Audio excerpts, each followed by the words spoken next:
नमस्कार, मी अक्षता पवार. न्यूज मराठी 24/7 वर आपलं स्वागत. देशातील महत्त्वाच्या घडामोडींवर एक नजर टाकूया. नववर्षाच्या आगमनाला अवघे काही तास उरले असून ते साजरे करण्यासाठी अयोध्या, वाराणसी आणि मथुरा येथे भाविकांची मोठी गर्दी पाहायला मिळते.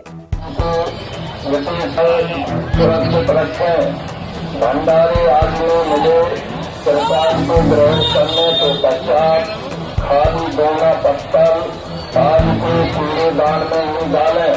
ये बढ़िया बना रखने में सहयोग करें। बिहारमधील मुझफ्फरपूरमध्ये मध्यधुंद शेजाऱ्यानं 3 महिलांसह 4 जणांवर ऍसिडनं हल्ला केलाय. या घटनेत स्थानिक लोकांनी सर्वांना उपचारासाठी रुग्णालयात दाखल केले, तर या प्रकरणी फरार आरोपींचा शोध पोलीस घेत आहेत. अरविंद केजरीवाल यांनी पत्नी सुनीता केजरीवाल यांच्यासह काश्मीरी गेट येथील मारघाटवाले बाबा मंदिरात जाऊन पुजारी ग्रंथी सन्मान योजनेचा शुभारंभ केला.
महाराष्ट्राची राजधानी असलेल्या मुंबईतील खराब हवेच्या गुणवत्तेमुळे बृहन्मुंबई महानगरपालिकेनं शहरात GRAP 4 निकष लागू करण्याचा निर्णय घेतलाय.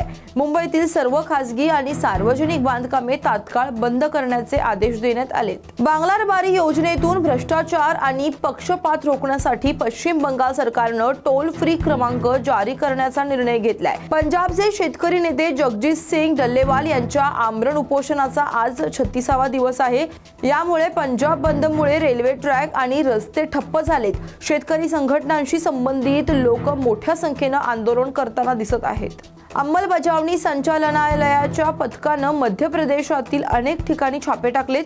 या छाप्यांमध्ये 9 दिवसांच्या कारवाईत आतापर्यंत 93 कोटींहून अधिक रुपयांची मालमत्ता जप्त करण्यात आली आहे. मध्य प्रदेशच्या ग्वालेरमध्ये एका मतिमंद तरुणानं शेजाऱ्याची कुऱ्हाडीनं वार करून हत्या केली आहे. यानंतर कुटुंबियांनी आरोपीला गावापासून 3 किलोमीटर अंतरावर शेतात बांधून ठेवलं. पोलिसांनी आरोपी तरुणाला ताब्यात घेतलं असून खुनाचा गुन्हा दाखल केलाय.